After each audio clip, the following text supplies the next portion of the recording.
I don't think men are encouraged. I think they're discouraged actively right from day one. Whether that makes them have a harder time than women is very difficult to say. I think those things are best judged on an individual level. But there's a pernicious social viciousness that's emerged over the last 10 years that I think is disheartening to people, and it would be nice if that would dissipate. Perhaps it will.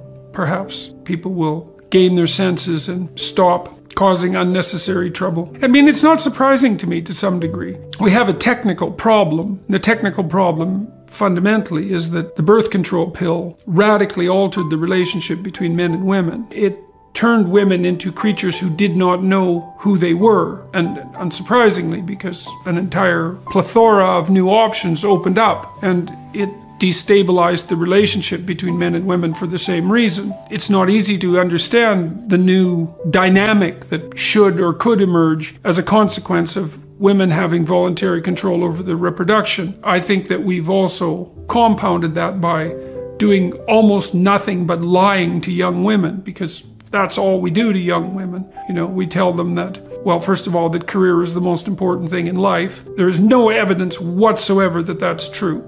If you look at standard public opinion polls, you find that 75% of people regard their family and their friends as the most important part of their lives. Well, Jesus, most careers aren't careers, they're jobs. How many bloody people have a career? And even if you have a career, what makes you think it's worth giving up a family for? What are you going to do when you're 50 and 60 and 70 and you're alone?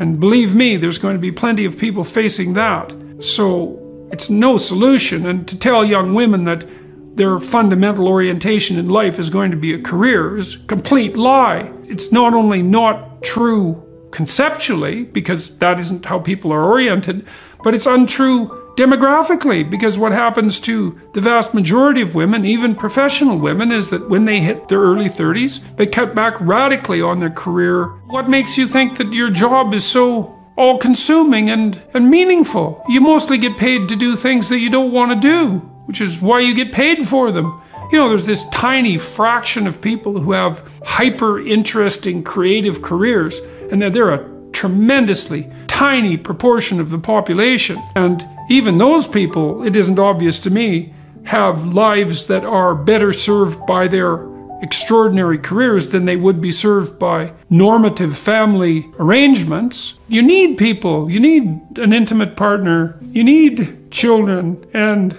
grandchildren. These aren't optional. And to tell young women that that's part of the propaganda of the oppressive patriarchy is, you could hardly do them a more cruel disservice. And they will discover that when they're 30. Why the law firms lose all their women in their 30s. They all go and take part-time jobs or work 9 to 5. They're not interested in the C-suite. Do you know how goddamn hard you have to work to be a C-suite executive? It's 80 hours a week. I know some insane men that work in the C-suite. The mystery isn't why there are few women in the C-suite. The mystery is why there are any men at all in the C-suite, because all they do is work.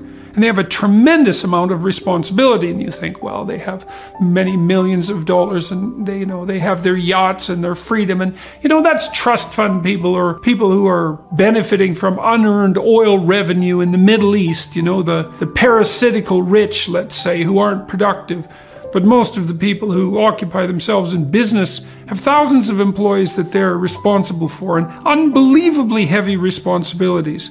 And they pay a huge price for that because all they do is work. Now, some men in particular, and some women, but a fewer proportion of women, some men are wired like that. And wherever you put them, they're going to work 80 hours a week because they're hyper-conscientious, and it's in their nature. I wouldn't necessarily recommend it as a recipe for a balanced life, even though the rest of us might be reasonably pleased that there are at least some people who are willing to do that. But to think of that as a target for ambition it's just not realistic for the vast majority of people. Who wants that? Why would you want to work 80 hours a week? I know this. I worked with female lawyers for a decade, high-performing female lawyers, and all of them woke up at 29 or 30 once they'd made partner and thought, what the hell am I doing?